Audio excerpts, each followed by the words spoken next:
Time to sound off. We've got our experts here, Tom and Sarah. Mr. Davidson is here, beard and all. Untucked shirt? What do you think this is? They can't see that. This isn't professional. As far as anybody else knows, I have a tucked in bring his camera around and Ryan says, why? I just called him out. My shirt is tucked in. I just called him out. Beard, then your the mother. shirt. What would your mother say? She's going to text me in a second here on Facebook. I'm you're telling you gone for that. 1 week and you let yourself go. You know Sorry, what? Miss Davis. I'm easing myself back in. I don't want to Let's get to overload the point myself. here. Let's answer some questions tonight. First one coming in from the Weather Bulletin. All right, thank you. Our Noodle Man. Noodle Man. In the month of Man. February, is there any sign of the same pattern as we did last year with all the southern snow, a la Mississippi? Yeah, last year's pattern was a little different than what we might see this year. Last year when we got into the second half of February, we got 4 winter storms in a row that hammered the south. We had an active jet stream in the south last year. We may still see that again this year, but it's a little different setup in an El Nino pattern. I wouldn't count it out of the question, though. Yeah, I mean, we saw what happened last week. We had a system dig pretty far south. We got the cold air. The moisture is in plentiful supply, I think, here in the south, but it's that cold air, so we could do it. Not out of the question. I would be ready for I feel like southern snowstorms are like hurricanes. It really only takes one to make the season. That's it. So thank you for your questions this evening. And let's get a check of your current conditions and your weather right now with meteorologist Alex Wilson. Let's do it. Ryan, don't let him pick on you. You guys are lucky I put on shoes for this last bit. But you don't. Oh, you do. You can't. I did. I put on my big girl shoes for this last bit. But normally I'm walking around in slippers.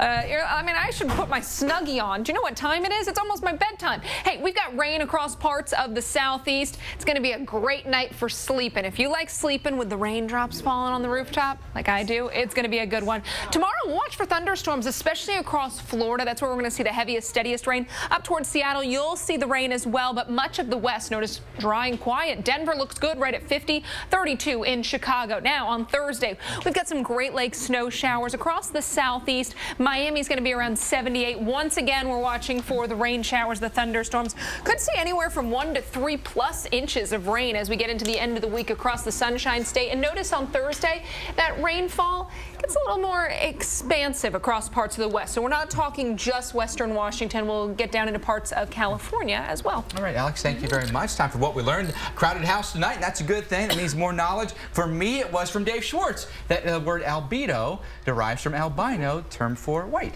Yeah, white in Latin. Yeah. Yeah, and I loved the discussion on fog and that latent heat.